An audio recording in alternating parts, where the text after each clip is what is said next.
remarks by myself, and then I invite you to make your presentation, and then which will be followed by Q&A, and then we have the closure. So, can I now invite all of you to rise up for the anthems?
May you please take your seats.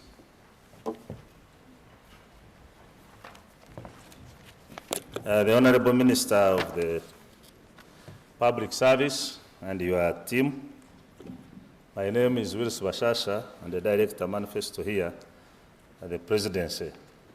On behalf of the Presidency, which supervises Manifesto implementation, I take pleasure to welcome you and thank you for being here in time for this activity. I may need not take you through a lot because you are a member of cabinet and you are part of the cabinet that cleared this activity. So we want to welcome you, and I will take you through the program. This is a media interaction session. It's not a baraza, it's not a rally. And after your presentation, Honorable Minister, you'll have comments from us as the people who monitor the manifesto. And then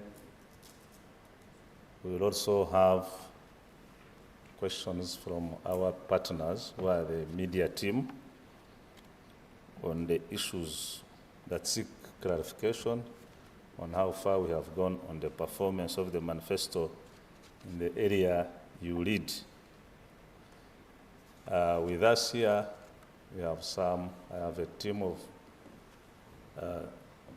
members I work with at the unit. I'd like to introduce to you Assistant Director Mr. Richard Bakoja is here with us. We have Honorable Tweheyo, who is with us here at the Secretariat of the RDCs, but who also happens to be a member. We have a team Secretariat seated over. We also have a team from OWC who are also part of our oversight arrangement at the Presidency. Honorable Minister, as you are aware, this activity is jointly managed by the Minister, by the Office of the Presidency and the Minister of ICT and National Guidance, who are coordinating the media aspects. We want to welcome you again, and we feel at the Q&A session, your technical team is at liberty to support you on any issue of technical nature that needs clarification. So with that introduction, Allow me now, Honorable Minister, I take this pleasure and honor to invite you. Here you come and address the country on the status of manifesto performance in the Ministry of the Public Service. I thank you for listening to me.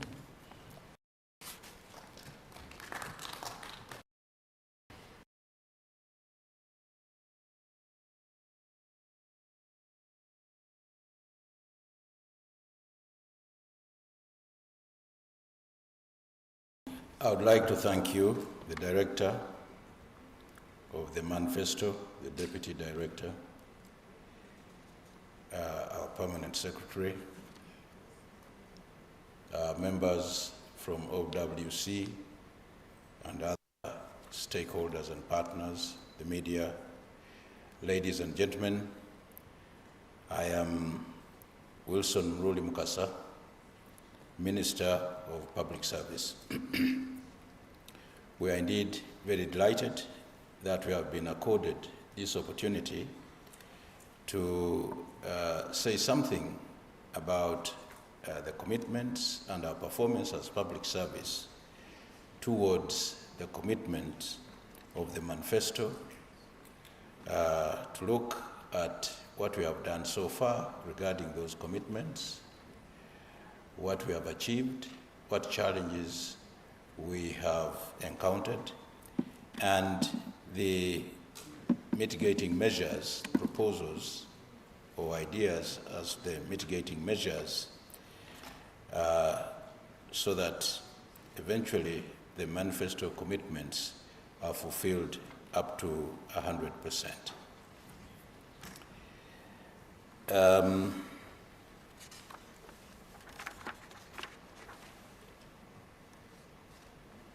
By way of introduction, I would like just us to recap one thing, what the Ministry of Public Service is all about.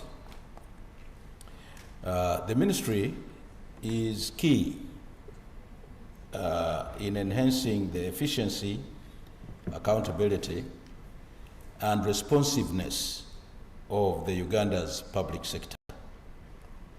And of course, our commitment reflects our dedication to improving the quality of governance and public service delivery across the entire nation. The vision of the ministry is to have a public service that is affordable, that is efficient, and accountable in steering rapid economic growth and social transformation. And as our mission as public servants is to provide human resources, policies, management systems, and structures for an effective and efficient service that facilitates national development. These are the broad ideas that we have, that's the vision that we have as the Ministry of Public Service. But there are strategic objectives. One of them is to strengthen accountability for results across the entire government, and also to show responsiveness to citizens' needs in the public service performance management system. The other one is to streamline government structures and systems for efficient and effective service delivery to facilitate attainment of the national development agenda, and to strengthen the human resource management function across government institutions for improved talent management in the public service. And finally, to improve operational efficiency and effectiveness of the Ministry of Public Service. Now, the ministry contribute to the theme ensuring justice and equity, and the sub-key results areas of reforming the public sector for service delivery and fighting corruption under the NRM Manifesto, and of course the achievements, the pledges, are detailed below. Now we have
bills that were submitted.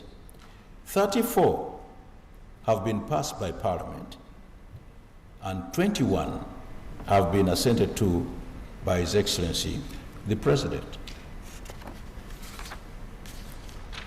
And then the other sub-theme is reform government bureaucracy to ensure effective implementation of our programs.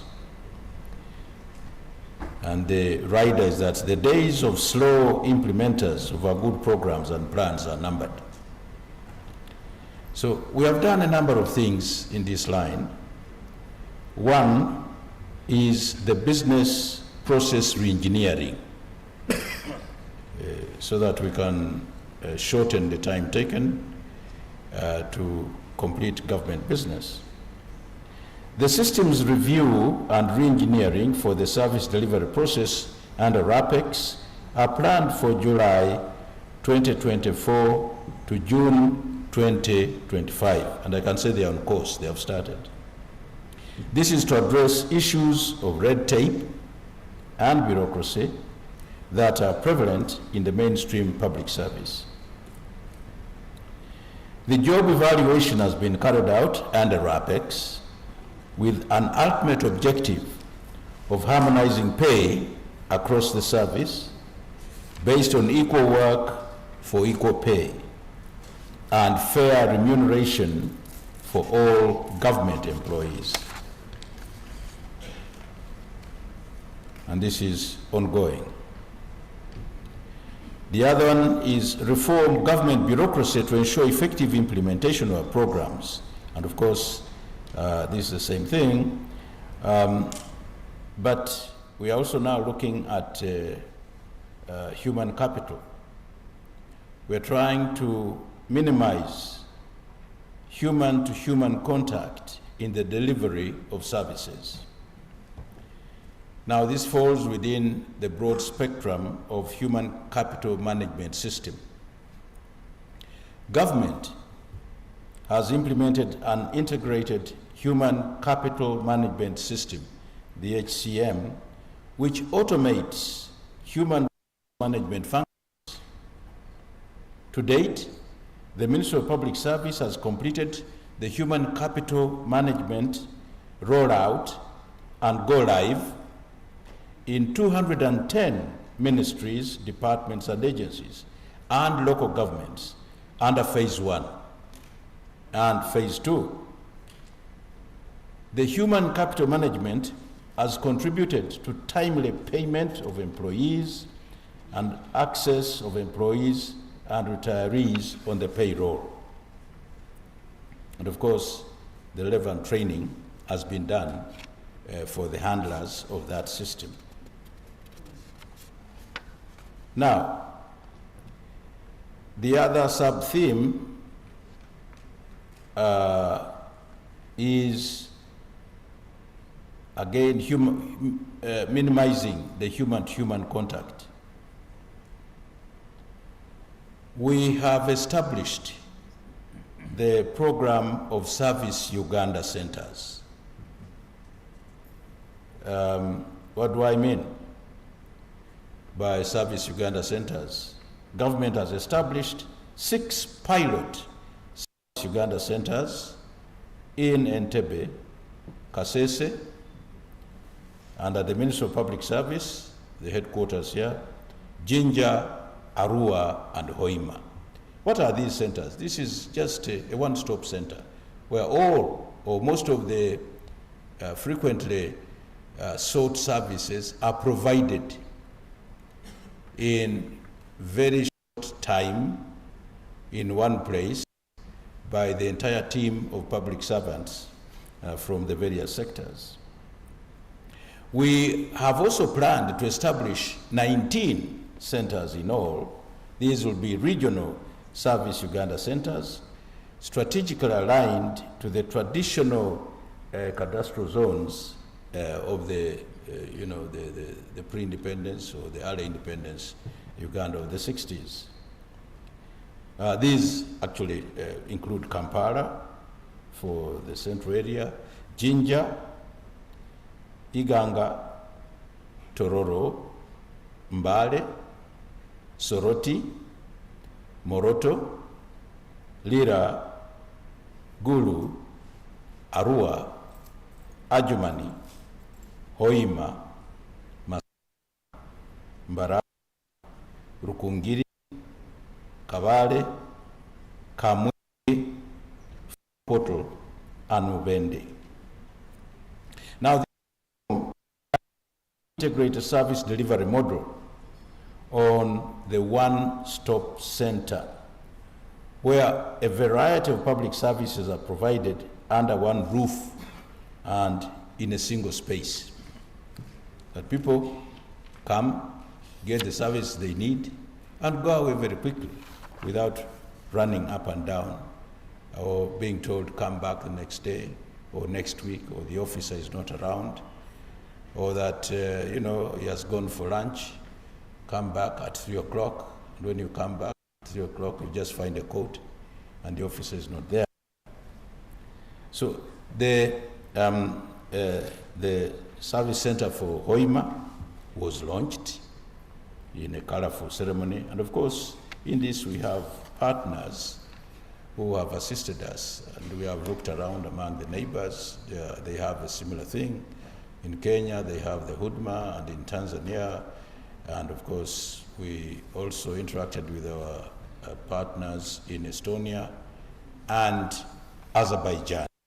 The Azerbaijan team has also, in addition, pledged to provide us with some of the other requirements that make a service center run very well and effectively. Now, in pursuit of minimizing human-to-human contact, we have also developed the electronic document and records management system. Now, the ministry, with the support of the Ministry of ICT and National Guidance, and this has been developed. It is an integrated electronic document and records management system with an end-to-end business process for records and information management in the entire public service. Now, this electronic document and records management system has been rolled out to 5 ministries, departments, and agencies: the Ministry of Public Service, the Ministry of ICT and National Guidance, the Ministry of Trade, Industry and Cooperatives, and the Uganda Retirement Benefits Regulatory Authority, and the Ministry of Justice and Constitutional Affairs. So documents are managed and transmitted and so on electronically. You don't have to have a small boy running around carrying documents and pleading, please, this document is very important, put it on top of the file so that when the big man comes, looks at it before, when it's still fresh. No, just electronic, that's it, and that's it. And the document arrives in time, and it is attended to in time. We have also, because of some of the challenges that we have in inspection on the ground and all these eye-to-eye contact, we have developed the e-inspection, the electronic inspection as well, so that when we are coming to inspect you, you don't have to prepare a goat or something, to meet and greet the inspectors. Hey, no, it's not necessary. Why should you prepare a goat? Or, ask these people to stay somewhere in a hotel for about 30, 40 minutes, buying time such that when they get there, they're already too late. They can't see what you have, they can't see the mistakes, and they simply endorse that you're doing a good job. So we have developed this electronic inspection tool to be used in the inspection of ministries, agencies, and local governments. Now, this tool has been rolled out across 30 votes, and this has reduced turnaround time for carrying out inspections and reduced the overall cost of conducting inspections. This is just practical. If we have to go to Kisoro to carry out inspection, we have to go a day earlier, get there, sleep in a hotel, and 8 o'clock we go and inspect an entity and stay there for the whole day. We can't come back because very fast, spend another night. So just tool is enough. And to the whole. Now, the rational and restructuring government eliminate agentification, duplicate, and attendant ills. Yes, that has been embarked on, remarked earlier. Yes, that the legal framework has actually been worked out, and most of the laws have been passed by Parliament. The majority, a few of them now, just waiting assent from His Excellency the government, the President. There are only 6 bills that are pending legislation. And out of this, government is going to realize a saving of 906 billion 906.77 billion shillings. And of course, we are going to incur a one payoff expenditure of 229.59 billion shillings to cater for gratuity, pension, and those attendant severance package requirements to the staff who will be affected during the implementation process. And there are not very many. Fortunately, this reorganization has not affected many members of staff, which is very good. It has been done with a human face, and we maintain this right from the start. We are also in this going to incur which is quite hefty, 196.744 billion shillings for the Uganda National Roads Authority. And again, not many people from UNRA are going to be affected, but you can see how much money is going to be paid to them, which is almost as much as the money that is going to be paid to the entire group that has been affected by nationalization. So you can see how restructuring is going to help us to be very frugal and cost effective. Now, we also embarked on pay reforms for civil servants to improve implementation and discipline. In fact, as of July 2024, government has allocated 2.2 trillion Uganda shillings towards the enhancement of salary. And this is significant.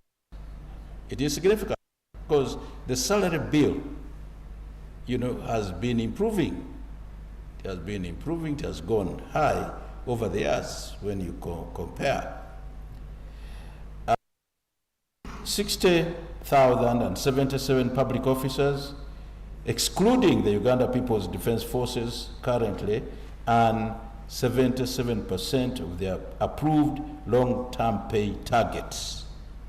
77%, and this is important. When I remember my school days as a teacher, if somebody earned 75%, he would be in distinction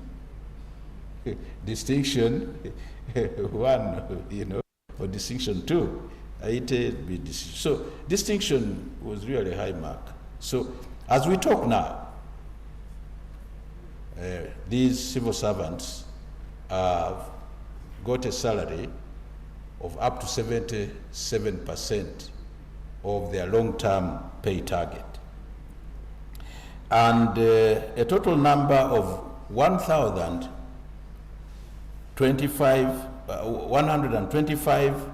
276,000 public servants have been enhanced since the financial year 2017-2018. And we have also teased out among the public servants the scientists, because of their strategic importance under this theme of creating wealth, of creating jobs, and of making sure that there's discipline and people serve very well. Now, scientists have been teased out, and they are getting 100% of their approved basic pay targets. And this was achieved in the financial year 2023-2024. And scientists across the service. It's across the service. It's not only in education, but across the service. Now, the other manifesto regarding pay commitment is that we should continue to progressively enhance salaries and improve other living conditions, particularly staff accommodation for teachers, for instance, for health workers, as the economy improves. Now, the progress in this, that in financial year 2022-2023, Uganda shillings 884.648 billion was provided for enhancement of scientists in the mainstream public service, staff accommodation for teachers, that is progressively being addressed as the economy improves. Something is being done, yes, progressively. Then we are also required to continue to enhance health workers' salaries and other benefits as the economy expands and generates more revenue. In financial year 2019-2020, Uganda shillings 195.525 billion was provided to cater for health workers, the judicial officers, the legal professionals under the DPP, legal professionals in the Ministry of Justice and Constitutional Affairs, teachers, the teaching and non-teaching staff of public universities, and the deputy permanent secretaries and those ones who work in the service commissions, public service commissions. In financial year 2021-22, Uganda shillings 134.9 billion was provided for enhancement of lunch allowance for health workers. I think you recall this was a somewhat controversial matter, and we were actually in this hall when these issues were presented, and then it was agreed, yes, it's important, the lunch allowance and the internship allowance, all these things must be looked into, and money was provided. The other commitment is to facilitate, the second thematic area is delivering education, health, and water. Now, we are to facilitate local government to recruit skilled health workers to achieve at least 85% of the current staffing levels. Government has progressively provided money for recruitment of health workers. The demand to provide money for salary enhancement notwithstanding. In the financial year 2024-25, Uganda shillings 25.44 billion has been provided for the recruitment of health workers. And as we talk now, actually the recruitment is ongoing. So the staffing level as at the financial year 2023-2024 for of one for regional hospitals was 2%. Moving. Yes, we are not yet. We are moving. We are moving. And yes, the thematic area of delivering education and health and water, we were tasked to ensure that physical exercise and physical exercise days are revived in schools, in institutions, workplaces, and nationally. You see, at least we have national fitness, and if possible, we establish national fitness days. Yes, the Ministry of Public Service has developed an employee wellness and health management framework for the public service. This one is there. And in this framework, physical exercise is provided for, employee screening is provided for, breastfeeding corners are provided for, among other. And of course, this will enhance employee health and productivity.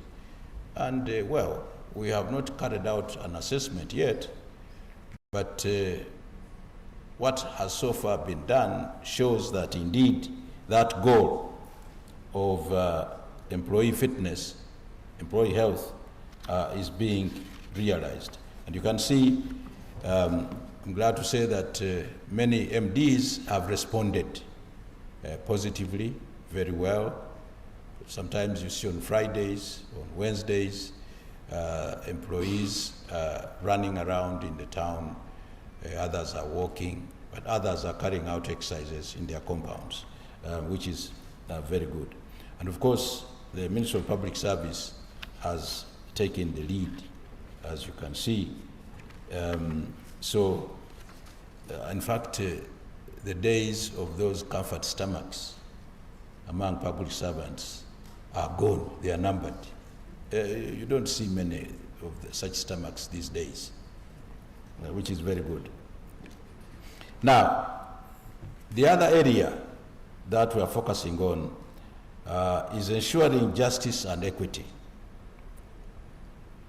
And the commitment is to recruit more judicial and other officers to fill the established positions in the judiciary. The progress is that government has over the years provided funding for both enhancement and recruitment of officers of the Directorate of Public Prosecutions and the judiciary. And as a result, staffing levels for judiciary increased from 31% before 2021 to 40% in 2023.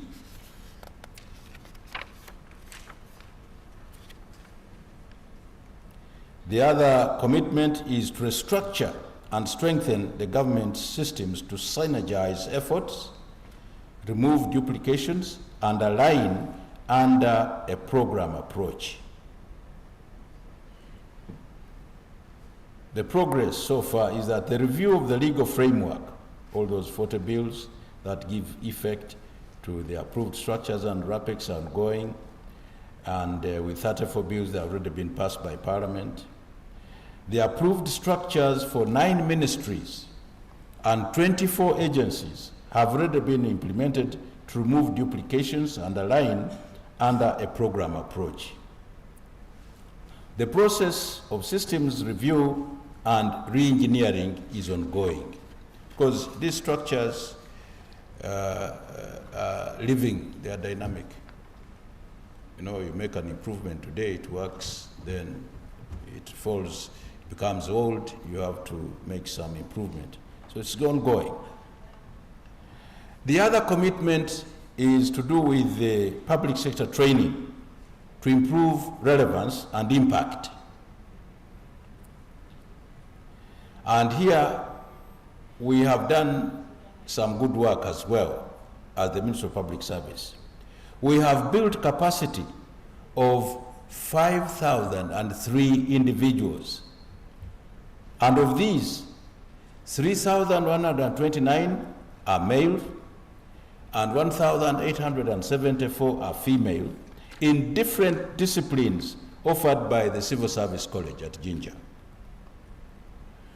We have commenced undertaking tracer studies to assess the utilization of learning to improve service delivery.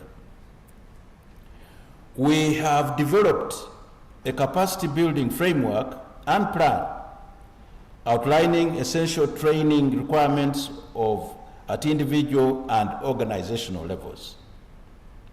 We have established partnerships with organizations such as Enable, the Belgian Technical Cooperation, the United Nations Development Programme, and the Institute for Corporate Governance Uganda to deliver customized training sessions in vital areas such as the local economic development, strategy planning, development and management, project planning, management, resource management and mobilization, strategic leadership and management, human resource management, gender and equity responsive planning and budgeting, as well as ethics and corporate governance.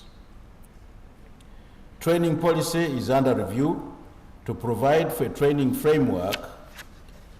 You can see some of those who have undergone the training, and even issues to do with mindset change and patriotism. These are also being handled in the training policy so that we really achieve the manifesto commitment. Now, the other pledge is to introduce timelines in which certain services are delivered, especially application for land titles, passport, driving permits, trading license, that kind of thing, even including application forms for application into universities and what have you.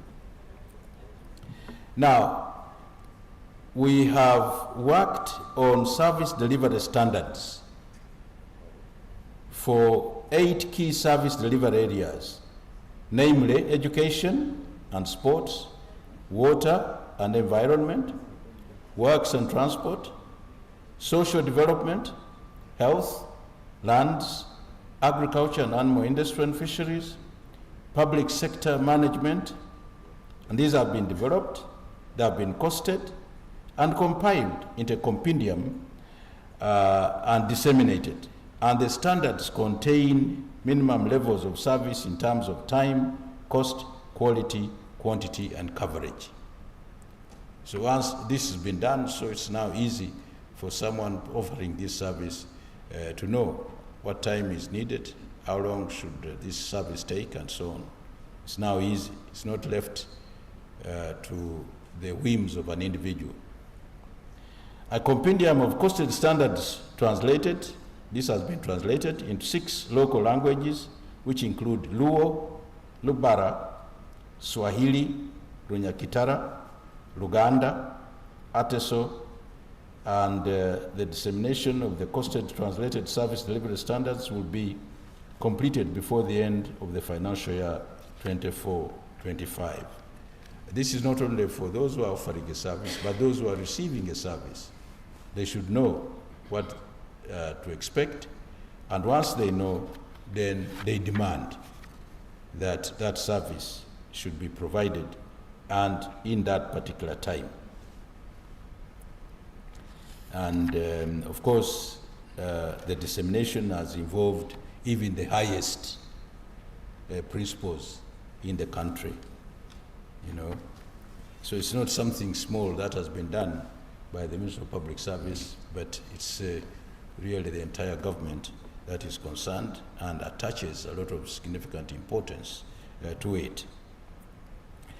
Now, we committed to use technology to track the attendance of teachers, health workers, and the distribution of medicines and drugs in government health units in order to curb absenteeism and theft.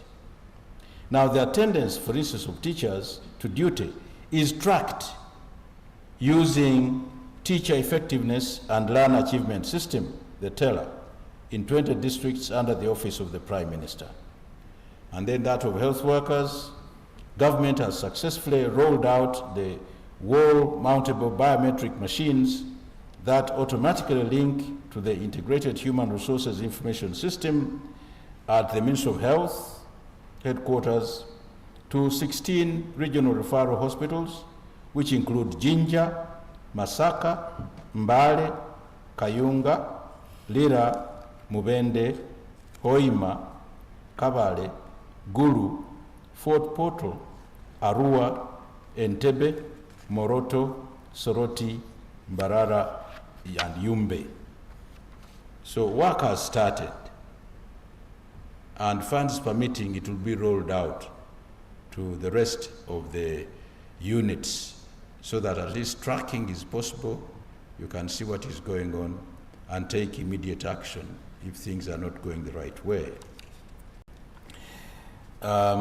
We have also looked at electronic attendance rolled out to 2 national referral hospitals, i.e.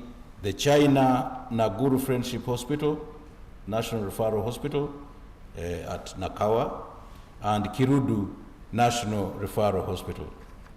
And e-attendance is also being implemented in 1 general hospital, that is Iganga.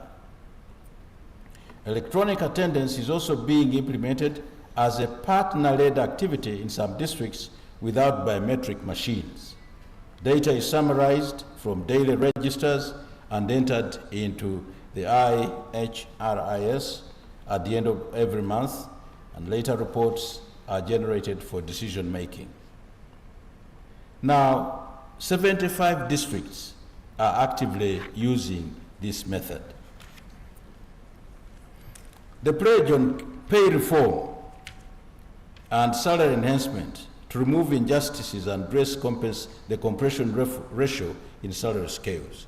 I've mentioned this above, but here I would like again to emphasize that Ministry of Public Service and government progressively enhancing the salary of public officers. In financial year 2024-2025, the salary of Uganda Police Force, the Uganda Prison Services, and lower ranks in the UPDF,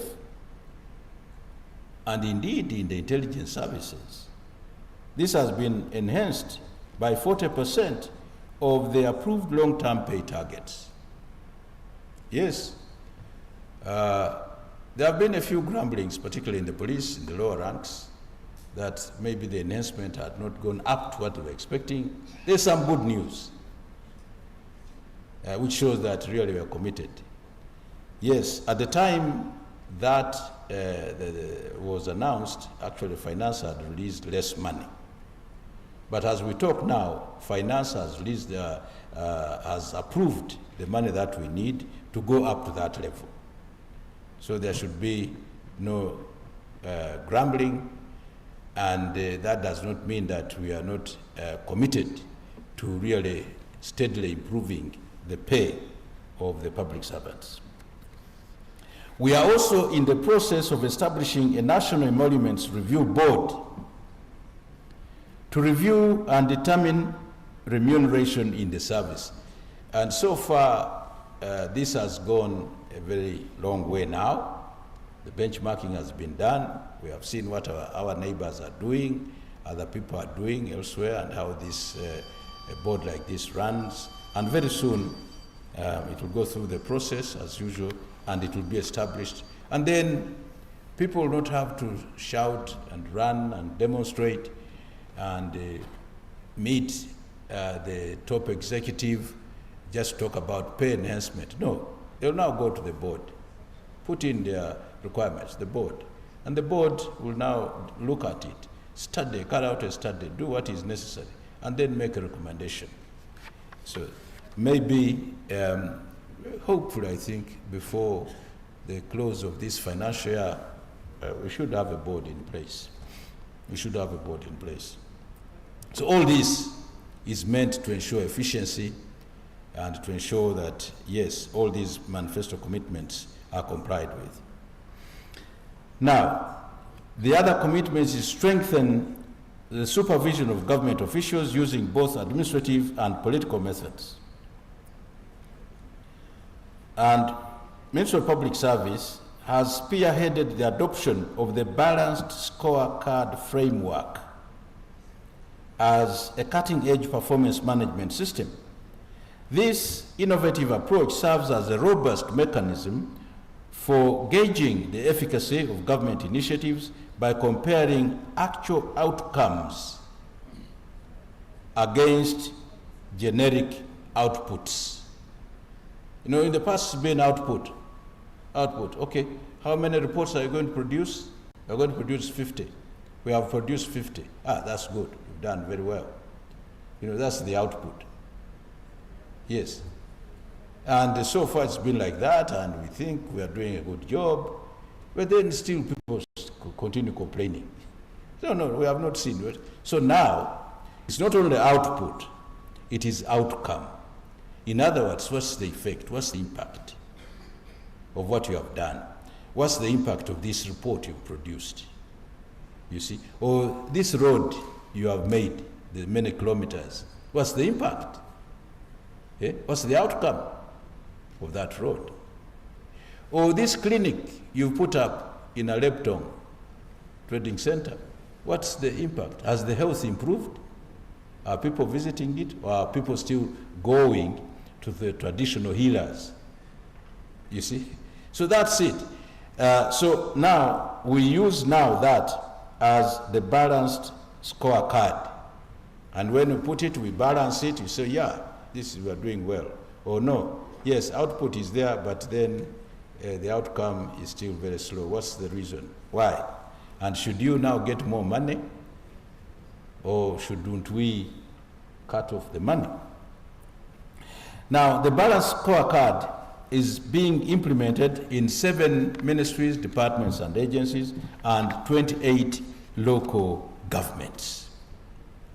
So, really, in a nutshell, among all those commitments that were given to us in the manifesto, we have tackled them, and work is in progress. At least we have a focus, we know where we are going, and we know what we want to achieve. But of course, this has not been without challenges. And the challenges are as follows. 1, in terms, for instance, of salaries, there's been partial implementation of the revised salary enhancement across government, which has led to decreased morale and productivity of those yet to be enhanced. This is clear. We could not roll out the salary increment at a go because of the, the budgetary constraints and the competing priorities. So that's why you find, among teachers, for instance, the scientists have been paid up that level, the arts teachers are this, and this brings in a little bit of disgruntlement and some eroded morale,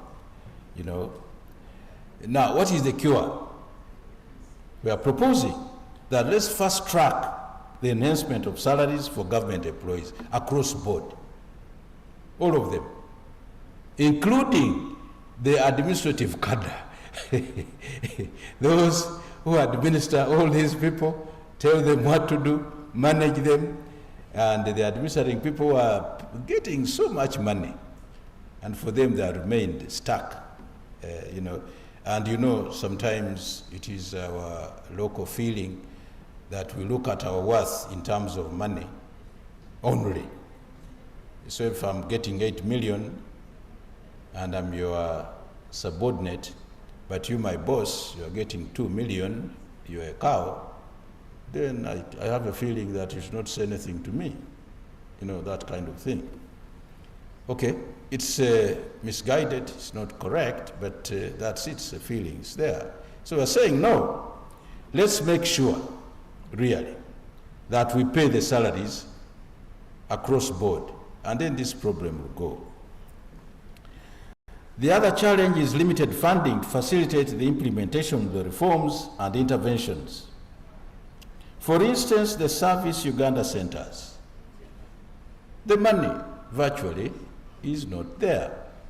Yet we know this is a reform which is first class, very good, will provide the service quickly, and it will be appreciated, the service will be appreciated, and the impact or the outcome is going to be very good.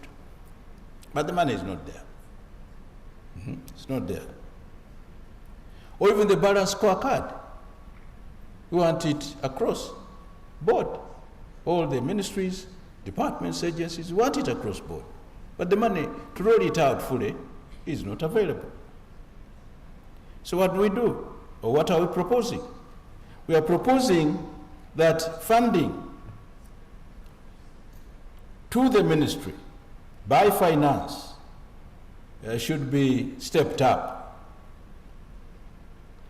And if we cannot wholly ourselves domestically do the funding ourselves, let's also develop proposals to attract funding from our development partners who are interested in us doing very well and providing a good service as well. Probably this might help us as well. The other challenge of the manual attendance to duty, which is easy prey to abuse, and the votes do not have money to install the biometrics. So you come in, sign in your book that you have attended. There was a classic case when people came in and signed for 2 weeks. Yes, it was somewhere in one of the local governments. 2 weeks, the fellow has attended, and it doesn't appear. And then, of course, the only thing, evidence you rely on to show that the fellow has appeared is that book. And the fellow has technically fulfilled the requirement. Signed, came in at 7:30, and left. He was a very good worker. That fellow left at 5:45. You see? But the fellow was not there. So this is really gross abuse of that kind of attendance. But if the biometrics were there, they could not be manipulated. It is you must be there, put in your thumb, and even your face is seen and is recorded.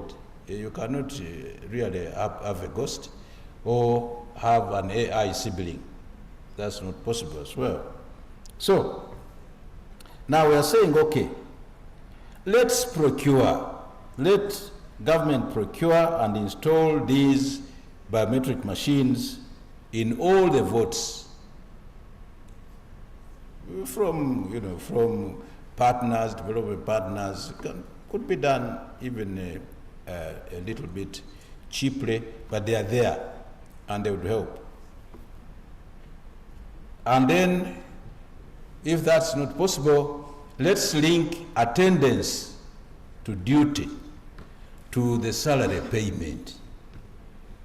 Don't you think that would work? Yes. But now, that is not done. Whether you have come or not, your pay will go straight on your account. You see?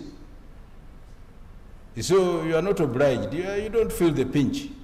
But if you feel the pinch in your pocket, you are supposed to get 1.5 million And maybe you have made arrangements here and there to pay off some of these. You are going to pay school fees and so on, and you know.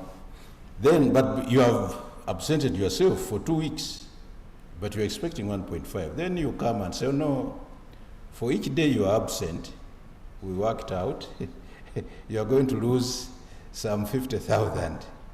So that one you are not going to get. Probably that will, you know, Jack start you up and say, oh, wait, I'll not be absent. So if this is okay, why not? Let's have it.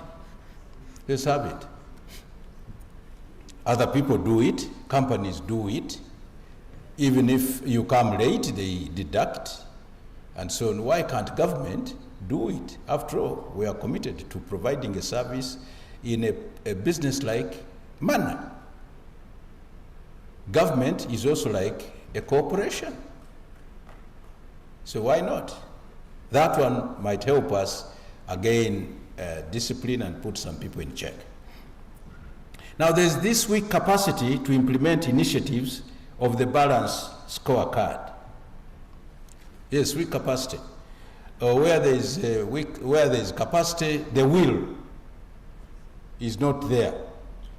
Oh, I'm going to do this, but this is my cousin. That kind of thing. And you know our system. If you do this, then the clan will sit later on. But you, Mr. Bakoja, you are the boss. And you know this boy here, you know, how can you? You see? So we want to build capacity at all levels, through training, through exposure, through this and that, and we take decisions. And probably even under the rewards and sanctions, if you have really stood upright, probably people come to respect you and they do what is required, instead of using other pressures to weaken your resilience and your will to carry out these measures. Of course, there is a problem of understaffing, which of course affects the implementation of these initiatives. And this is not because we don't have the manpower, but because there is a shortage of wage. So we're saying, okay, let's have the wage, and we fill up the critical positions, both at higher and local government levels and the lower local government levels. Yes, let's have that. Critical positions. First of all, the administrative, and then the other important technical, so that at least they are there and they provide the service that is required. The rolling out of the electronic document and records management system is still low. It is very slow. Now, we are saying the MDAs and local governments should adhere to the addendum to the establishment notice number 1 of 2021 by planning and budgeting for the electronic document and records management system. Some of them have not been planning for that. So let's plan quickly and put it in place, and it's going to help us.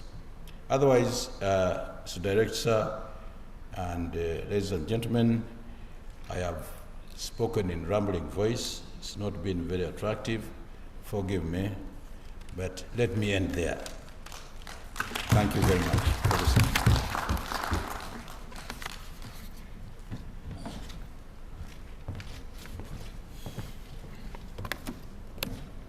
Please join me once again to put up a very big applause to the Honorable Minister. Honorable Minister, thank you very much. And as you are aware, all these reforms and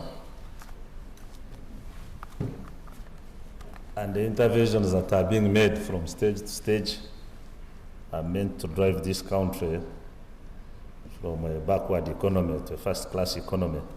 There is no way how we can move in that direction without an efficient human resource or an efficient working system that can be able to lead us there.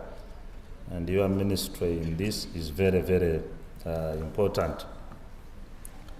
The manifesto unit has these observations. Some are for noting, some could be for responding as we get into the Q&A session.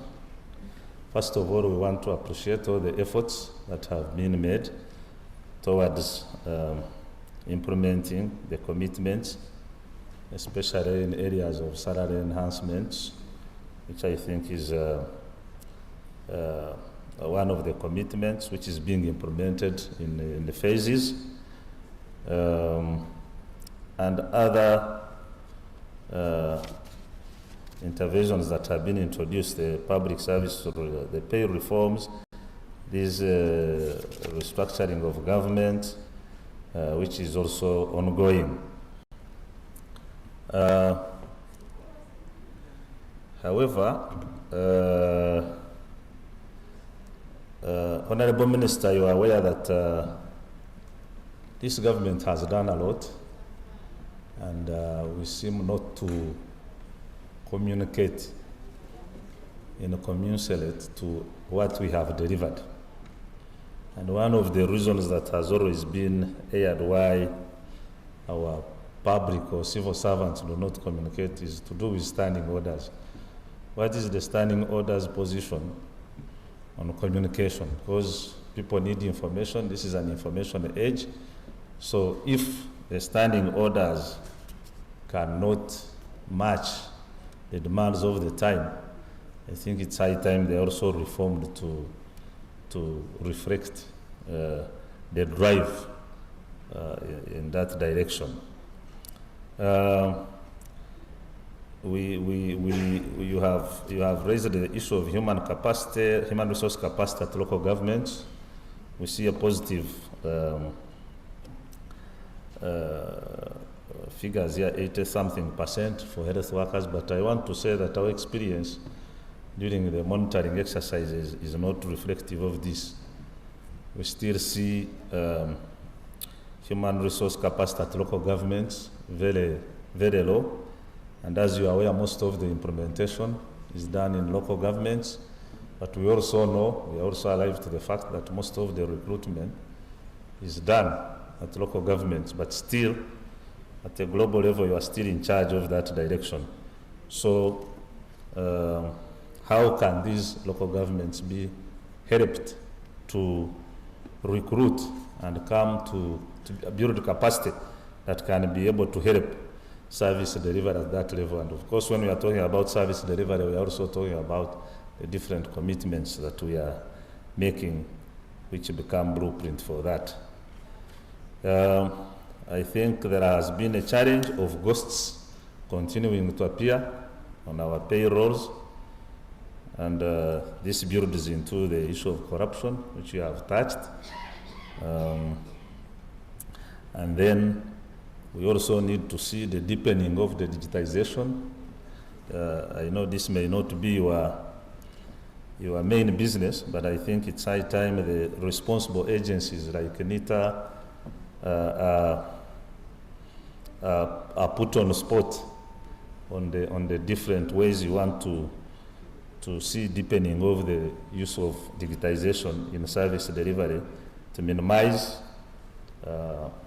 contact, but also improve communication and other related aspects that all lead into improved efficiency. You have talked about the rollout of the payment reforms, and I think here we can bear with you of the fact that sometimes the resource envelope is not adequate to have this effected 100%. The issue of absenteeism, Honorable Minister, is still a big issue on the ground, especially in local governments, both in the education and health sectors. We are happy there is some systems that are being introduced to track the presence of these staffs, but I think it is something we need to work on, because if we cannot deliver efficiently, or we cannot live to our promises if we still continue to have those who are supposed to put into effect what we promised are very absent. Honorable Minister, I believe this has also come to you through many forms. The corruption of the district service commissions. This does not only bring on board poor quality or incompetent manpower at that level, but it also builds into the bigger question of the bigger cancer of corruption in the country. So this is an area which I think needs a policy review, if necessary, much as we are talking about the decentralization policy. But if the capacities have not built over time, then maybe there is a need to reflect on this. This is not, and it is also degenerating into political negativity. So it is something that needs to be seen. I am happy you have talked about this issue of the differences in salaries, which is also causing some of our teachers to retire early to benefit from huge pensions of which they didn't work for. So I don't know what mitigation measures you are putting in place to make sure that much as the government is well intentioned by promoting science and by also convincing the arts teachers to hold on until the research envelope expands to take care of their needs. But now we see a situation whereby those who have been supported are taking and abusing this well-intention of government. I think that is all that we have to observe from the manifesto unit. Allow me now to invite other comments from the media fraternity, and then you will be responding. And like I had observed at the beginning, your technical teams are also here to help you to give support. So now I want to invite you members of the media to raise your concerns and questions about the delivery of the manifesto commitments in the public service. I thank you, Honorable Minister. Any questions? Yes, New Vision. Thank you very much. My name is Nelson Magana from New Vision. My question to you, Honorable Minister, is in regards to the issue of post workers. It's still a very rampant issue. I would love to know in the past 1 year how many post workers has public service for the government gotten out of the list, payments. Also, in future, what plans do you have to ensure that this problem does not replicate itself, does not continue?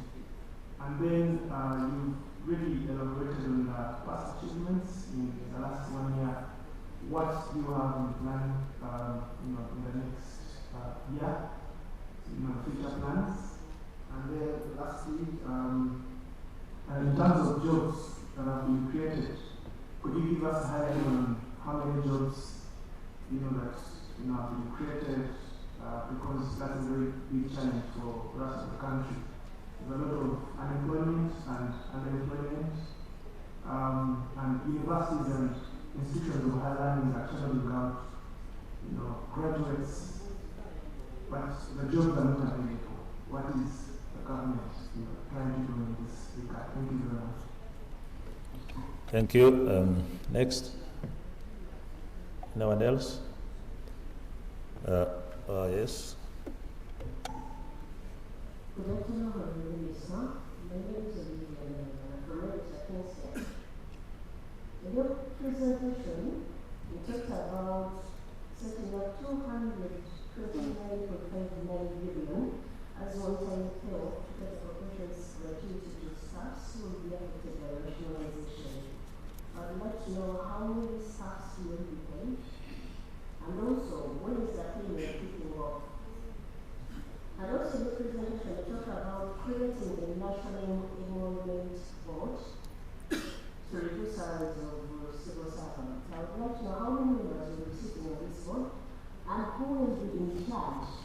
determining their salary, since they will be in charge of looking at salaries of other public servants.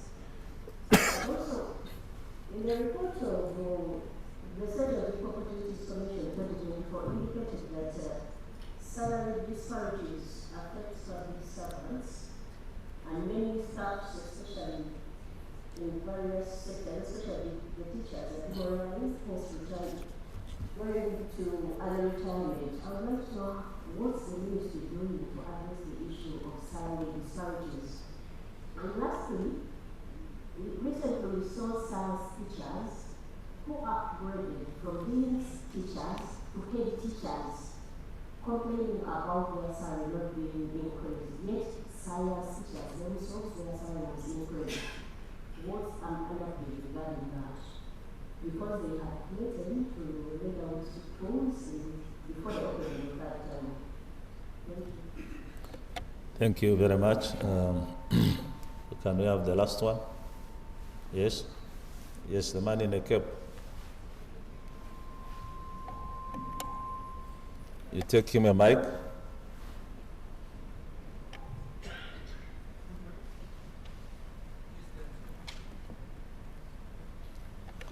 Come this side and get a mic.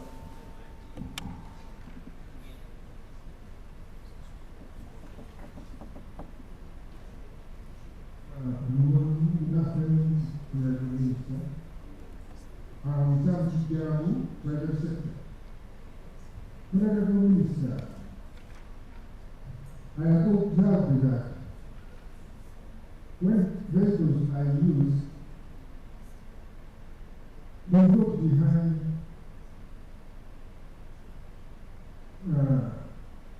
sources of things. What can you do about this so that we don't do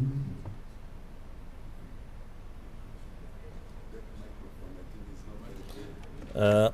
Can you repeat yourself? Maybe remove your mask.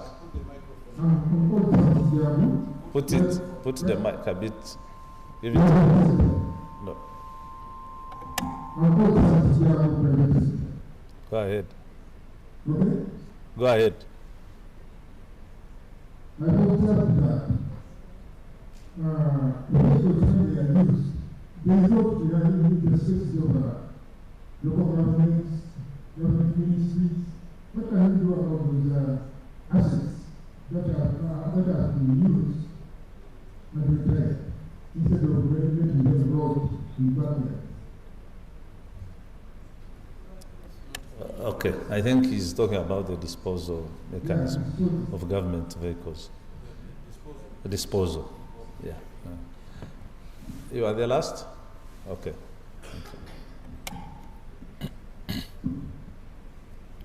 Thanks, Mr. Bashasha. Honorable Minister, I'm Ron Hand for this stage. The last report from the Attorney General's report shows that in government MDS, we have seen some post workers in the last report that we released. What's your take on that as the minister of this ministry? Thanks. Mr. Mayanja, have you just come in? Okay. Kari, now I think Honorable Minister allow me to invite you to come and make your response to our observations and then the issues that have come from the media. And then you are also free to invite any of your technical officers to lend a hand where it is necessary, where it is needed. Thank you.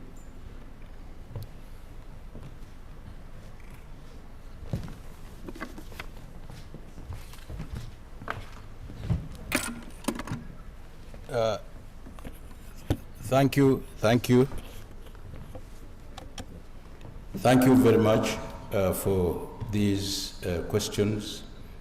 Of course, I'll ask my technical team to answer those technical questions because they are better placed to do so. Now, the question of effectively communicating the achievements of government. I think your observation was quite spot on. The NRM government has been very shy shall I say, has been very Christian, not to communicate and shout loudly about his achievements. And I think they have been following that old teaching, that when you do something good, you give with your left hand, then the right hand should not know. They have been Christian in that respect. Therefore, some of the good things that have been done by the government are not talked about, but people assume that since they are there and everybody can see them, then, and people are reasonable, they should be able to see them and appreciate them. Unfortunately, in some cases, this has not happened. You get people complaining that there is no school, let's say, in their village, when the fellow lives just next to a new school which has been, built in the last 2 years, but says there is no school.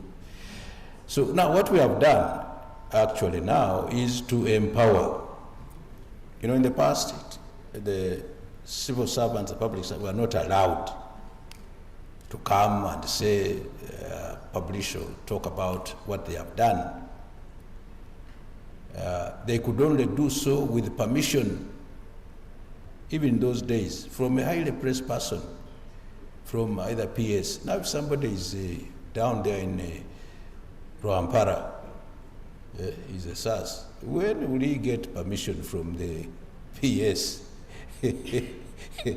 local government, to be allowed to say something that has been done by government? So now it has been allowed that, yes, the person in charge over there, that unit, can authorize a public servant to issue a statement about what has been done, what government has done in that area, And of course, this statement is not off cuff. No, you just don't walk into a studio and say, oh, yes, we're doing. No. It is a well-made and calculated statement with the statistics and so on, and preferably it is written so that later on there should be no argument, or you should not come up and say, no, that's what I meant, or the press captured me wrongly. The written statement is there, it speaks for itself. So permission has been given such that all these public servants, especially the top ones in a particular entity, can actually say something about government or whatever program has been done by government.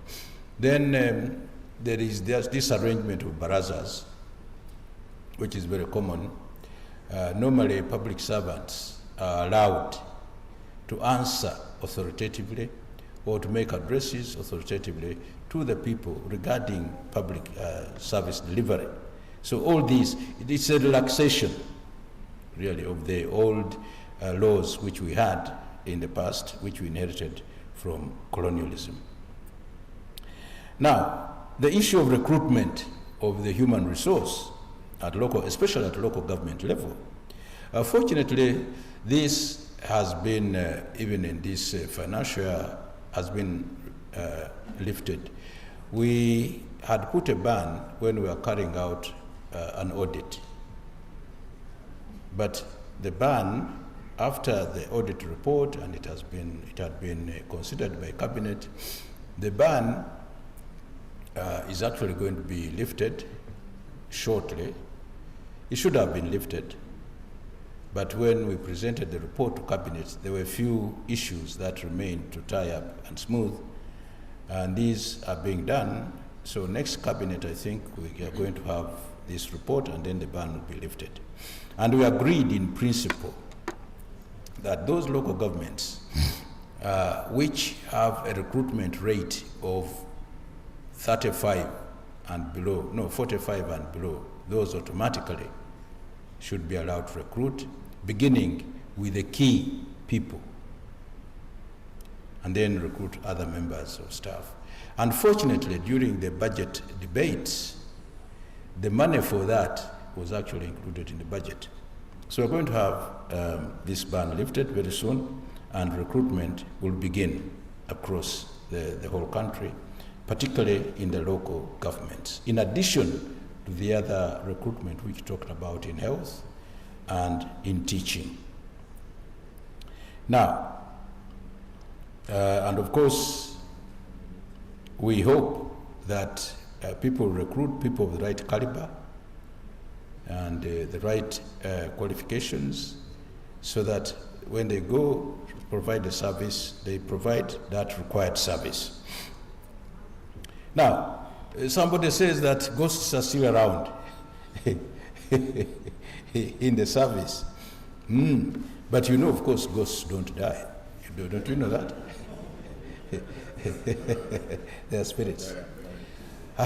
However, now, after this exercise, the measures we carried out were that, yes, now ghosts effectively are going to die.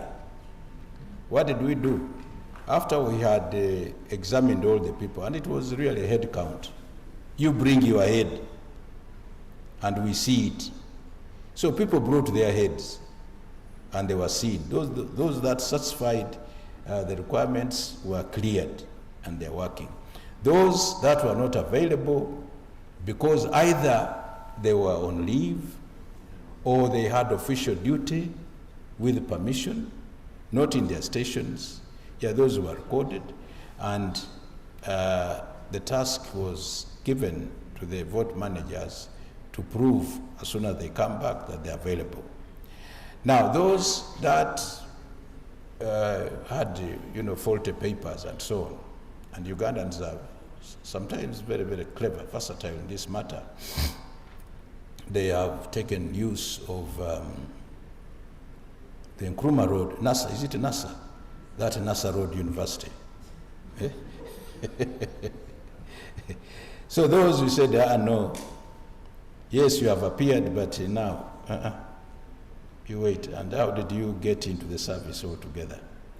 So those put a freeze a little bit until issues are sorted out.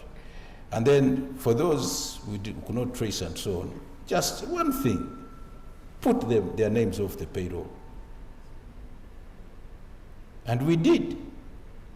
And indeed, those who are not ghosts surfaced. The ghosts were very clever. They said, okay, we can find another existence in the ghost world elsewhere. So that's it. So now, this time even the process is now more rigorous. We are taking, under this HCM arrangement, when you are being enrolled, after you have done your interviews and so on, and you have been given an appointment, you actually appear physically yourself.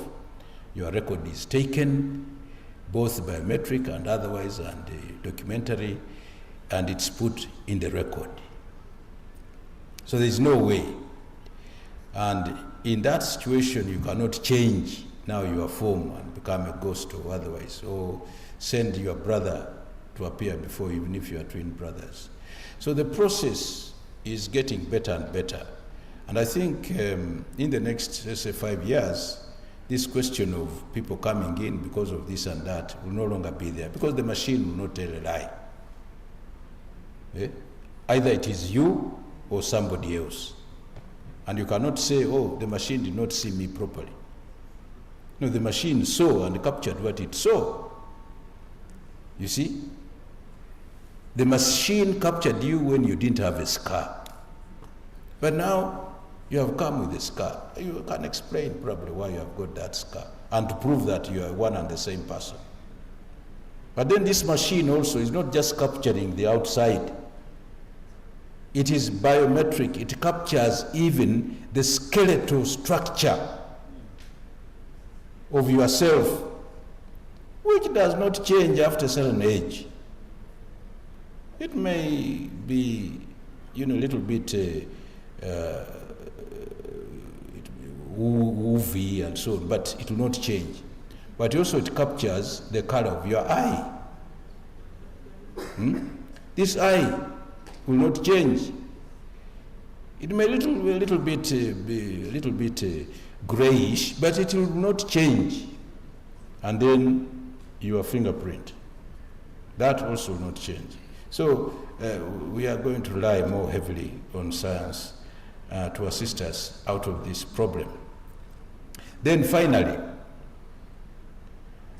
the payroll is tied to this. At the beginning of every financial year, you tell us, or the vote manager tells us how many people they are employing and the amount of money they are going to be paid. If there are 800 people, that's it. And they also sometimes indicate how many people they are going to recruit. Let's say there are 800, they are going to recruit an extra 300, so there are going to be 1,100 people, and their money is well calculated and it is budgeted for. Then how do you turn around and say, okay, there is a ghost here. We need an extra money, amount of money for some 50 other people. So all these things, all these measures are moving towards eliminating these ghosts. And of course, the actual reliance on ICT and creating synergies with other departments, because all this is related to your NIN, the national ID. Yes. So you are not going to have two IDs, one for the public service and another one for the national ID. It's one, that's all. Even when you get married or you change a name, it still remain one. Yes, when the report was produced, yes, it said, okay, these could not be accounted for, therefore those are ghosts, probably. We put this, we're waiting for the ghosts to come. If they don't come, then they are ghosts, and we shall hear no more of them. We carry out a ritual of burning them, and they go. Now, absenteeism, yes, it's still a problem in those areas. It's only that we have not rolled out these other systems. And also putting in this other measure of touching your salary. That one was serious. Why? Because we have been empowered by the President and the Cabinet to revise the standing orders. And work is going on. We are going to have to revise those standing orders. To make sure that the managers at least have room to discipline these people, the people who are under them. But the way things are now, it is really very difficult to fire even a public servant. It's very difficult. It's not easy. They can be fired, but it takes a long time, because the rules require a warning. First of all, the warning must even be verbal. Mr. Bashasha, yes, I've observed you for the last 6 months. You always come late. Please, I'm warning you, I'll not have this. That is verbal. And you don't warn Mr. Bashasha once. No. At least it should be a minimum of 3 times. And not in the following day. I warned you today, tomorrow I'm warning you, and no. There should be an interval of at least 3 months. That's already 1 year gone. Those are verbal warnings. Okay? Then, and they say, yes, will you show cause why you should not be disciplined? So the fellow writes now to show cause that he should not be disciplined. And he writes a long. And also he has the chance of using a lawyer, to write that response. That is another year. And then eventually, yes, I said, no, you should be interdicted. You go on half pay, you don't appear, and we carry out investigations. And you are given 6 months. Okay? That's a 4th year now. And then when the fellow, it is found that, it should be returned, you acted rashly, you, the officer, then this fellow can say, look, you have even injured my reputation, you have made me suffer psychologically, And my people could now, first of all, we must pay the arrears, but also I'm going to court. And goes to court and carries out successful litigation. And you have to pay with the costs and interest. The district might pay something like 300 million. You have had some districts running out of so all that. So the public servant, because of this neoliberalism and sentimentality which we put in our constitution, because of course we had come out of a dictatorship and we want freedoms of people and so on, and we are thinking people are good, that they are very patriotic, they will work. So cabinet recently said, no, public service, look into these standing orders, revise them to make sure that at least the managers of these people can act decisively on fellows who are wayward and don't work properly. And the work is going on. And we shall tell you, sirs, when we are done, that yes, one of the measures is to really touch your pocket. Okay, it's not just a transfer. You have been stealing government drugs here in Mulago. We now transfer you to Kirudu. You steal more. No. We acted decisively. You are a thief. You've been caught. Go. And you don't only go with your loot. No. No. Then that is going to be also, it is no punishment. You must vomit that loot, and you are reduced to the money you should be getting genuinely. And why don't you even forfeit your retirement benefits? Why not? We are proposing even that. You have been a thief, and you should you go and enjoy your retirement benefits, you forfeit them. So you say, you think twice. You have worked for 55 years, and you're just 5 years to go, and you retire, and then you think twice, stealing this thing or being absent. And maybe the stealing, you are going to get 10 million shillings, but you are going to lose your retirement benefits. And probably now, because of better health care, you are going to live up to 100 years, enjoying free money. So you think twice. You steal and get 10 million and lose the 400-500 million you're going to enjoy in the next 40 years. So you work out. So we trust us. We are making consultations with the lawyers and the people who are concerned, and even with the unions of the workers, to come up with something which will make sure that public servants serve according to the rules, and they fulfill the requirements and aspirations of the country. So that one actually will go. Now, corruption in the district service commissions. Yes, this has also captured the headlines. It's there. We cannot run away from it. We have also now been tasked to propose ways and means of curbing this corruption, hopefully even eliminating it altogether. So we are benchmarking. There are some areas in this world where corruption is unheard of in the service commissions. And one principle is to minimize, even to zero level, this human-to-human contact. And the increased use of IT, digitalization. And the service commissions are benchmarking, they are looking around and getting proposals from all the stakeholders to see what can be done. And I think with time, we shall have an arrangement which will be corruption-free.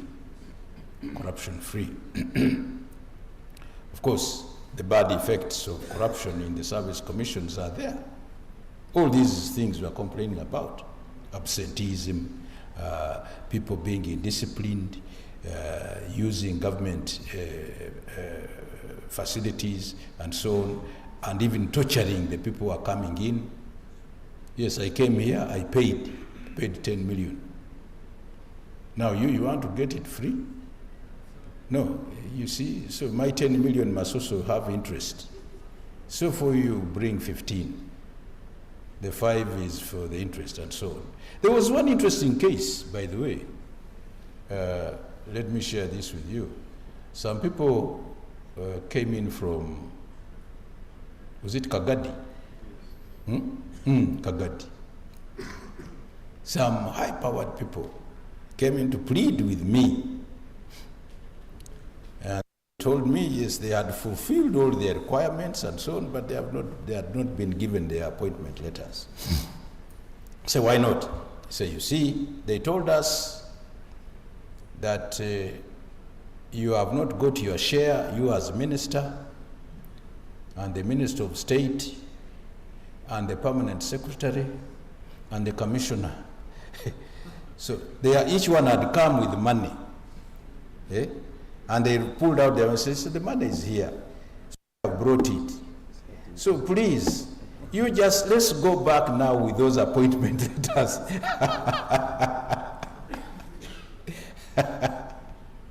Because others have got the appointment letters, but for us, first of all, for our children to submit the application, and the application is received, 2 million.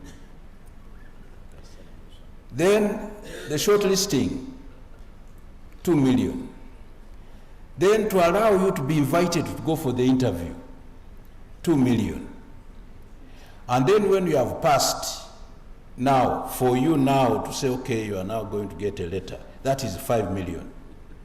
And it is a formula, depending on what job. If your job is science leaning, then the man, of course. If you are in U3 scale, obviously. And they say, look, you are going to work. How old are you? I am 25. Okay, 25 from 60. How many years? 45 years, you'll be eating money. And during those 45 years, you will actually be promoted. But let's work at the base, the youth 4 level. So they account how much money that those years, it is so much. It's only a simple thing, 10% of that. Bring it, up front, and you get your letter. Okay? And then the letter is delayed also. Because the date of interview was, let's say, 30th May. So they delay, and they give you the letter of appointment on 30th November. But it is backdated. So this money, therefore, must be paid. You assume to have been working. Okay? So that money, you don't get it. It goes to the HR or that, you see, our salary is very low. These are some of the measures we take to, augment. You can see, after all, so that's how far it has gone. And people know it. Then how you do discipline such people? If they don't work, if somebody has paid you, how do you discipline that person? So all this has been captured, and we are now benchmarking, and we are likely to come up with a system which will curtail all these malpractices. One way is, again, to minimize this human-to-human contact. The other way is to deepen digitalization. The other one is, of course, more sensitization and training for these people, but also making sure that we get people of integrity. Yes, let them be there to serve. And they are not just serving for anything. They are not going to look for a job. It's not a career.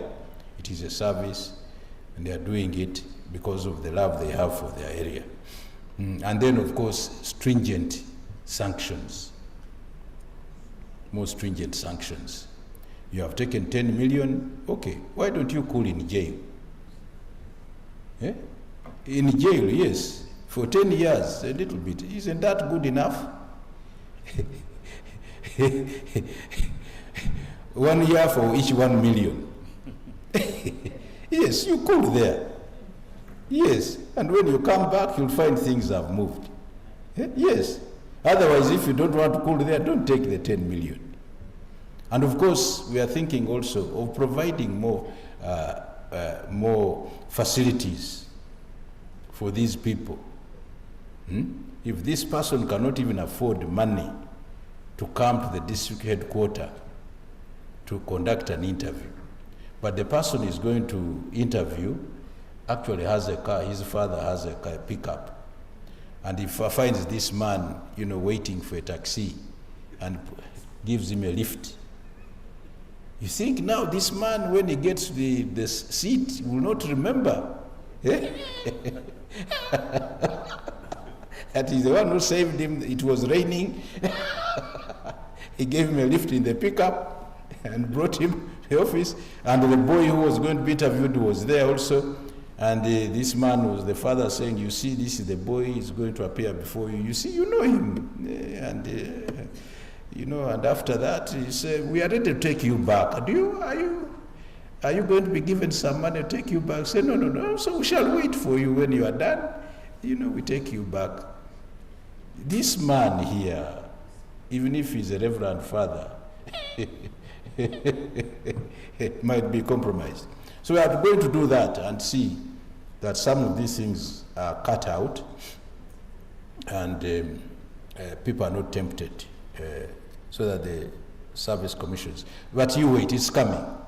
The study is on. We are going to present a report, and we see, and everybody will be invited to enrich this report to ensure that at least the service commissions are not corrupt. Now, the salary disparities, yes, they are still there, but all I can say that is temporary. It's temporary. As long as the budget improves, then these disparities are going to go. They are going to go. And according to our pay targets, these disparities will actually will not be there. You see, what is envisaged, let's say for science, between science teachers and arts teachers, is that maybe the science teachers will have something slightly better, but in the form really of an allowance, something we may call a science allowance. But the basic will be the same. As long as you're a graduate teacher, it's a basic pay. The rest is just an added allowance, like it was in the past. I remember when I started working in 1975 as a teacher.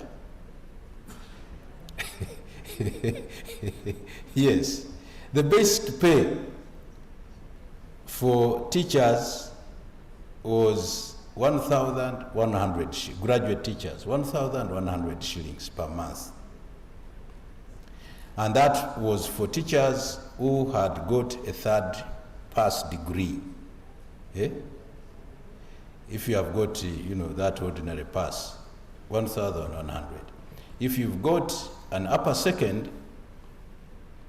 because you are really struggled hard, you get an extra 100 shillings.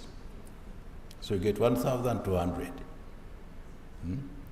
Then, of course, other people, lawyers and so on, those will be slightly higher, and engineers. But the basic pay really was 1,100. So this is what we are likely to resort to. And then if you became a head of department, you are teaching, you got a first class. If you got first class degree, that would be 1,300. Then if you become a head of department, you get an extra 100 shillings for headship. And that's it. Nobody complained. This is likely to happen. You see, as we move along, to lessen all these salary disparities. It's going to happen.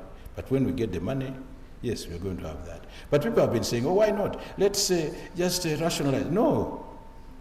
First of all, if we simply say, okay, everybody should get an increment of 50 shillings. One, the money is not enough anyway. Secondly, the 50 shillings will not make an impact. And this is true. You recall when we raised the salary of local government leaders, I think it was a salary, an increment of 100,000 shillings. Some leaders from Fort Portal remarked, between what Haidzinga, Sentis Tagura Nampapura Zim. That's how much have they given? Money even which cannot buy a few reams of paper. Is that also an increment? So it was not appreciated. We were here proudly saying, we have even raised 100,000. It cannot. It is Gurana Papura. It's not buying a paper. So what we want, at least let's raise put an increment which will be felt. The other idea, not just output, but the impact. So that's why this is there. If science, let's raise it, and they stay there fixed until others come up, and it will be appreciated. Yes. Now, people who are leaving the service, yes, what do you do? If they want to leave, I think it's okay. Let them do what? Leave. Not so? And find alternatives elsewhere. The good thing is that, yes, Uganda's system has trained so many others. They will come, you see, and work. Now, the jobs that have been created, for us, we are just limiting ourselves to the public service. But if you want to know all the jobs that have been created, there are other departments that will tell you the jobs that have been created. You go into gender, they have, and you both can tell you through other programs which have been created, like PDM and so on. Yeah, but for the service, really, the total, I think the commissioner here will give us, if we had 100% of vacancy filling rate, in other, the total capacity of our service, the commissioner will answer that. And then over time, since 2018-19, how many jobs we have filled, he will answer that also to show. But the thing is, yes, a few jobs, a few vacancies have been made available, and they have been filled, and then many more are going to be made available, will be filled. But the entire jobs in the country, it will be other people, to give you an idea. However, what is clear, through all this investment that has come in, and the skills training that has been coming, and the other programs that we have adopted as a country, even externalizing labor, you saw here, Minister of Foreign Affairs telling you how many and so on. There are many jobs that have been created. Yes, much as the unemployment is still there, that does not mean that we have remained stagnant.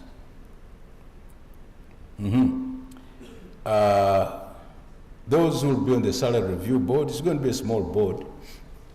It's a small board in line with the policy.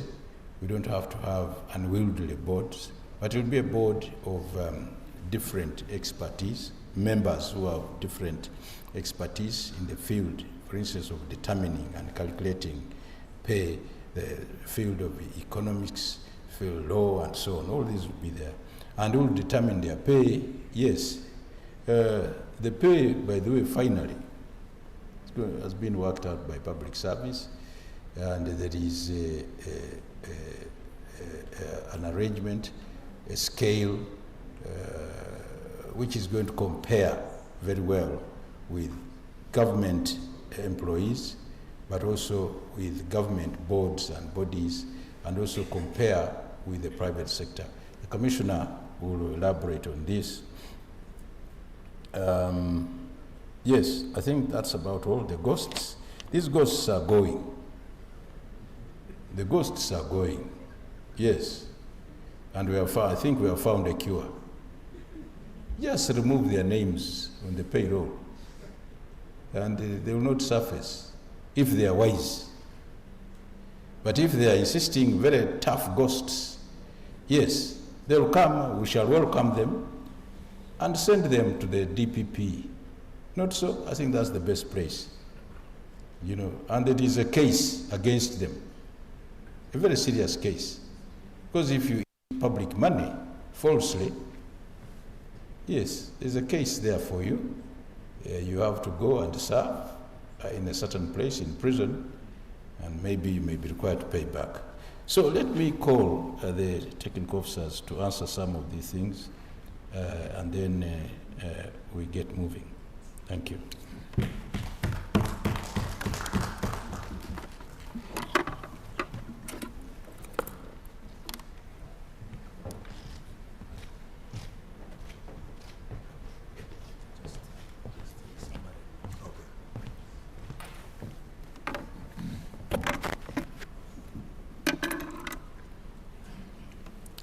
Thank you, Honorable Minister, the Director and your team, and members of the press. The Minister has answered most of the issues that have been raised. I'm only going to provide additional information where there's need. My name is Victor Bua. I'm a commissioner for compensation at the Ministry of Public Service, but I'm representing the permanent secretary who is on leave. On the issue of human resource capacity, the minister spoke about the improvement in the staffing levels. What I can only tell you is that government has been gradually raising the staffing level across government, and in our report we indicated how the staffing level for health and education is as of now, based on the old structure. But we have since reviewed the structure for the health sector because of the upgrading of health center 2s to health center 3s. It means we have created avenues for more human resources, right from the National Referral Hospital up to the health center 3s. Because of that, we have been able this year to approve recruitment to a tune of 77 billion. Clearances have been issued, Honorable Minister. The ban actually has been lifted despite the ongoing processes, and there are recruitments happening across the service, mostly for heads of departments in local governments. Where a local government has wage, we have decided to clear recruitment of heads of department at 100%. We are hoping that in the next 2-3 years, all positions in government at headship level are filled by competent people. But we also cleared recruitment in the health sector, education, and water for production, and some critical positions, particularly in the local governments. The next is on the ghost. The minister spoke about how the Ministry of Public Service and government indeed has been managing the issue of ghost workers. I'm sure you are aware of the ongoing cleanup exercise, both under the Human Capital Management System, which is an integrated system. It means right from recruitment, the recruitment system is integrated to the PBS, the budgeting system, and also this system is integrated to the payroll system, which is the Human Capital Management System. That has also been integrated with the NIRA database, with the National ID system, which is also integrated with the payment system under the Integrated Financial Management System. Now, having integrated all this system, the next was, whom can we put in the new system? And that is why the audit was commissioned. Audit of all active employees and pensioners. We are yet to receive the report on the audit of pensioners and the headcount exercise, from the Auditor General. But from the report of the validation and headcount exercise for public officers, we have been immediately able to put off the payroll about 5,000 public officers. These records have been escalated to the CID and their ongoing investigation. These employees will only be restored on the payroll when there is a comprehensive report. Of course, some of the ghosts are in form of keeping on payroll people who have died or retired. All these have been detected during the audit and they have been put off, and the cases have been sent to the CID for recovery and also for prosecution. So with time, we are very hopeful, and also the biometric system, it means consistently you must have evidence of biometric attendance. And once that lacks, definitely that causes, it gives a signal for further action. The minister talked about corruption in recruitment. We are now emphasizing more the recruitment system.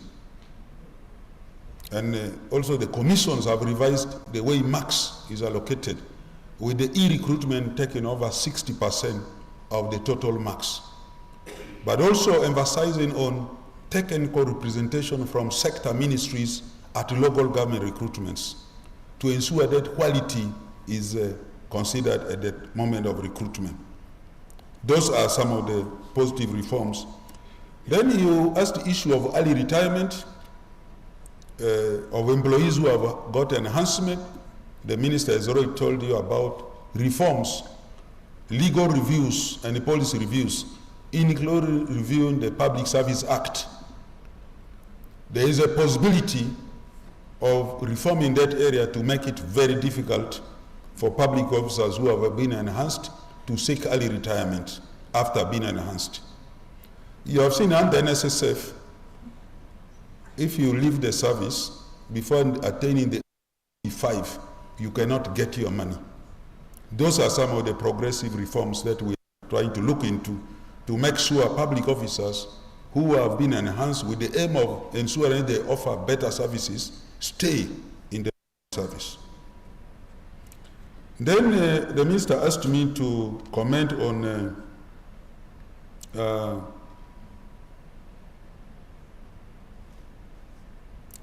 okay, there is an issue on, we have talked about what we have achieved, what is next. Now, there are a number of achievements which we did not list because they do not fall the commitments, but there are several other reforms the ministry has undertaken. One of them is the pension reform. We are in the process of establishing a funded contributory public service pension scheme. When you do that, you increase the saving to GDP ratio and you promote domestic borrowing.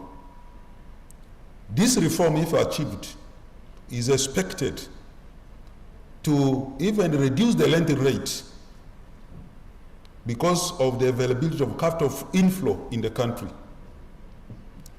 But we are hoping also to raise the percentage of contribution of the retirement benefit sector to the economy by a bigger percentage of over 40%, which will surpass what Kenya is at currently. In 10 years, we are expecting the public service pension fund to accumulate an asset of more than 10 trillion.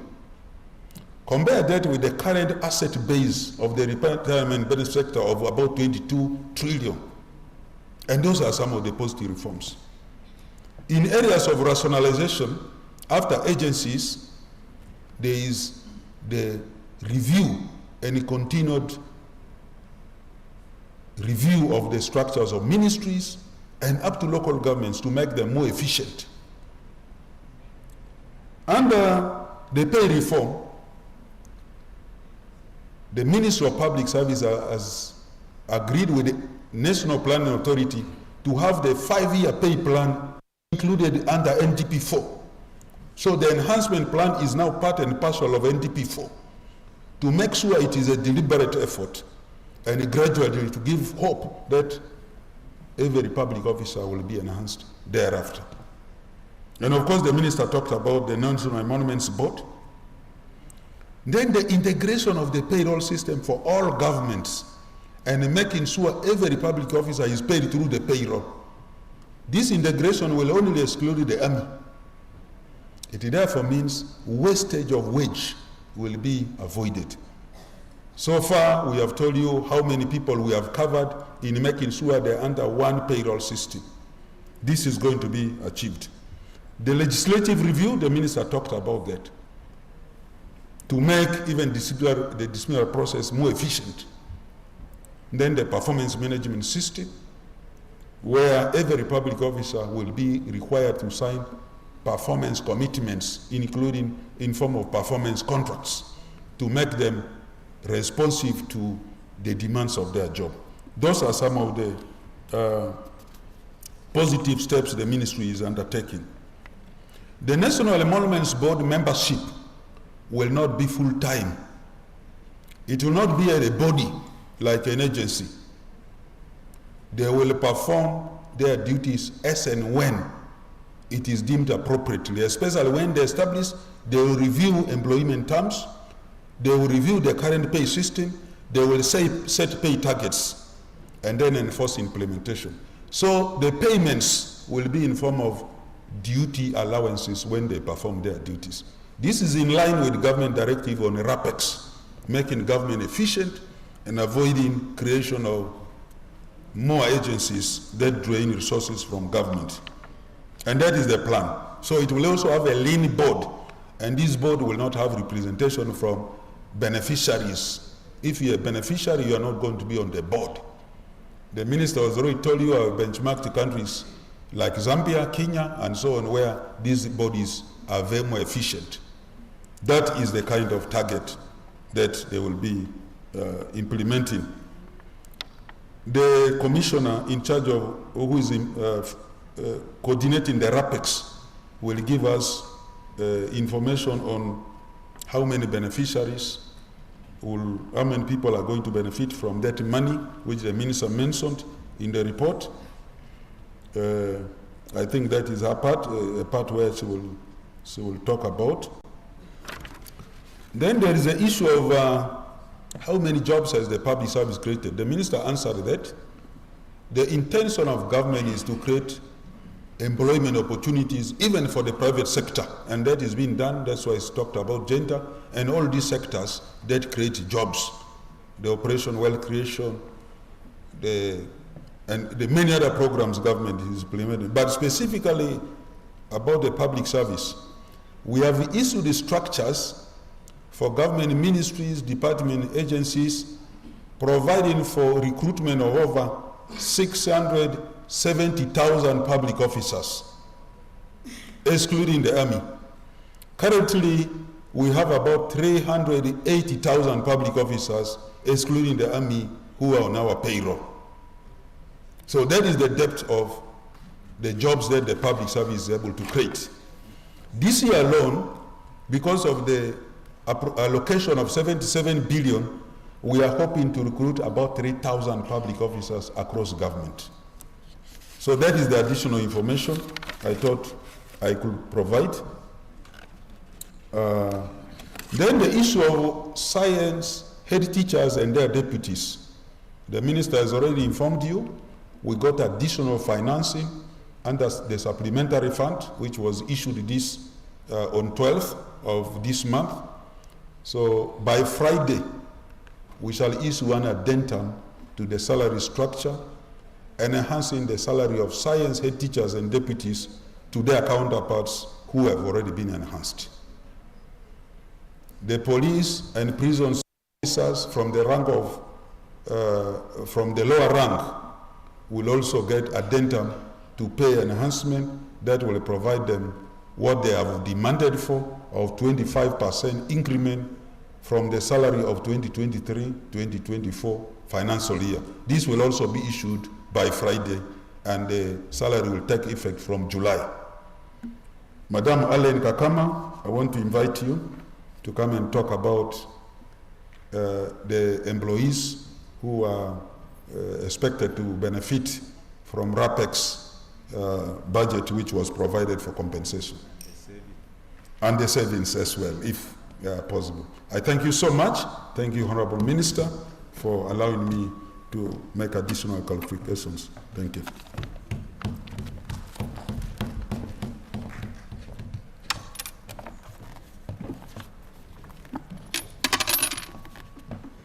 Thank you. My task is simple, to give us details about the staff that are affected by RAPEX and who will be paid and who will not be paid. My name is Allen Kakama. I'm the Commissioner Management Services, and that is the department responsible for the rationalization of government agencies and public expenditure. So I think the question was by my sister there, and she wanted to know how many people will be affected. The number that will be affected is 2,500. And that is from the 60 government agencies that have been rationalized and 14 government ministries. Now, one would ask, why am I talking about the ministries? Within the rationalization, we have phased out the position of directors. Sorry, not the director of, not the one who is seated here, but the mainstream public service, the directors in the mainstream public service have been phased out, with the exception of 3 directors in the Ministry of Justice and the directors who are heads of government institutions. For example, the executive director of the National Referral Hospital of Monago stays, but we have the mainstream positions of directors where the commissioners, like me and my colleague, report. Those are the ones we have phased out. And there has been also the harmonization of the Department of Finance and Administration to include the administrative functions, including human resource, finance and accounts, procurement. Those administrative functions are all going to be harmonized under the Finance and Administration, headed by the Undersecretary. So there are about 80 positions around there. There are about 80 positions around there that are part of the 2,500. Now, the rest are coming from purely the rationalization, where we've handled the 60 agencies. Now, the 229.6 billion shillings is what will be used to pay. It will be used to pay pension, gratuity, and severance package. It depends on whichever any of the affected staff qualifies for. And we can also note that out of the 229, the 196.2 is only for one institution, UNRA. That is the Uganda National Roads Authority. You know, normally the terminal benefit is a function of the pay. So from there we can gauge what should have been maybe the determinant factor. That means the rest of the 59 agencies are sharing 33.4 billion. But the 196 is all for one institution, the UNRA. So government is committed not to send away people, especially those with good skills that we still need in the service. And that is why I think my colleague was saying that out of about 670 positions, government has filled about half of that. Now, that means that in the structures of government, we have vacant positions. Now, for those who may not have been taken on by the structures of the institutions where the functions are going, can actually be absorbed within other structures of government where vacant positions are. But of course, it only happens if you have the relevant qualifications. That is also one other issue that we found on board, that out there in agencies, they do not take the qualifications very seriously. It is not like the mainstream where, you know, the standards are very, very clear. And that is why probably most of them might not be able to pass through. But there is space for all of us, in case all of them, in case they possess the qualifications. I want to thank you for, through my minister, I want to thank you for the opportunity to interact with everybody.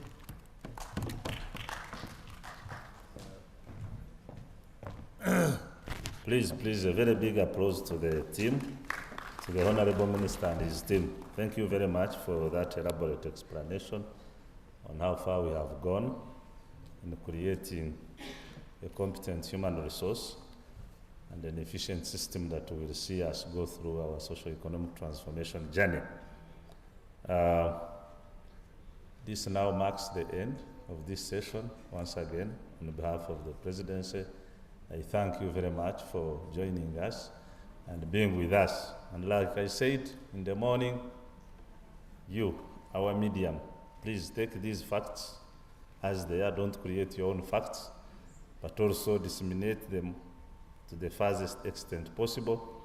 And for you who are having outlets which are, you know, out of English, that's what we had agreed here in the morning, that let's have them translated so that our citizens can be able to understand what's going on here. On top of what we had also directed our frontline officers, the RDCs, in trying to translate and disaggregate these achievements further into their jurisdictions where they lead.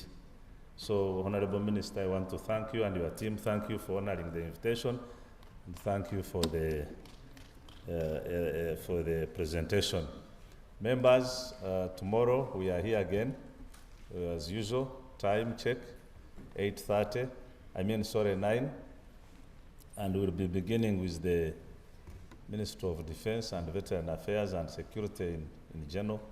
So they'll be the ones presenting in the morning. Lastly, Honorable Minister, as part of the tradition, we will request you for a photo opportunity with the organizers, and then we call it a day. Thank you so much, and God bless you.